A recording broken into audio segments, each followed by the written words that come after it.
Hello guys, രാത്രി ഒരു പണിയില്ലാണ്ട് വെറുതെ വീട്ടിൽ ബോറടിച്ചിരിക്കുമ്പോൾ ചെങ്ങായി വിളിച്ചിട്ട് പറയുന്നത് നമുക്കൊന്ന് തൃശ്ശൂർ പോയിട്ട് വരാമെന്ന്.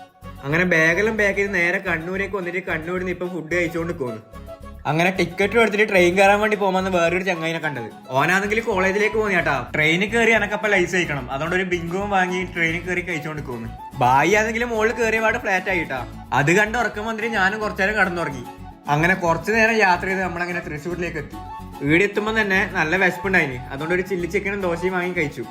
നല്ല ക്ഷീണം ഉണ്ടായതുകൊണ്ട് തന്നെ റെയിൽവേ സ്റ്റേഷനിലെ AC റൂം കയറിയിട്ട് കടന്നുറങ്ങി. ഈ ഭാഗ്യാണെങ്കിൽ ഗുരുവായൂരപ്പനെല്ലാം തൊഴുന്ന പോലെയാണ് കടന്നുറങ്ങുന്നത്. രാവിലെ ആയതും കുളിച്ചൊന്ന് ഫ്രഷ് ആയിട്ട് നേരെ തൃപ്രയാർ അമ്പലത്തിലേക്ക് വന്നിട്ടേ ഉള്ളത്. ഇവിടെയാണെങ്കിൽ ഒരുപാട് വഴിപാടുകൾ ഉണ്ട് കേട്ടാ. ഞാനൊരു വഴിപാട് അങ്ങ് കഴിപ്പിച്ചു. അത് കഴിഞ്ഞ് ചങ്ങായിന്റെ കൂടെ ഒരു സ്കൂളിൽ മീറ്റിങ്ങിന് വേണ്ടി വന്നു. നല്ലൊരു ചോറും കഴിച്ച് ഒരു ജ്യൂസും കുടിച്ചിട്ട് ഇപ്പം വടക്കുന്നാഥന്റെ അമ്പലത്തിലേക്ക് പോകുന്നു. അമ്പലത്തിന്റെ മുമ്പിൽ എത്തിയിട്ട് അടുത്ത കൊല്ലെങ്കിൽ ഒന്ന് രക്ഷപ്പെടുത്തണമെന്ന് പ്രാർത്ഥിച്ചു.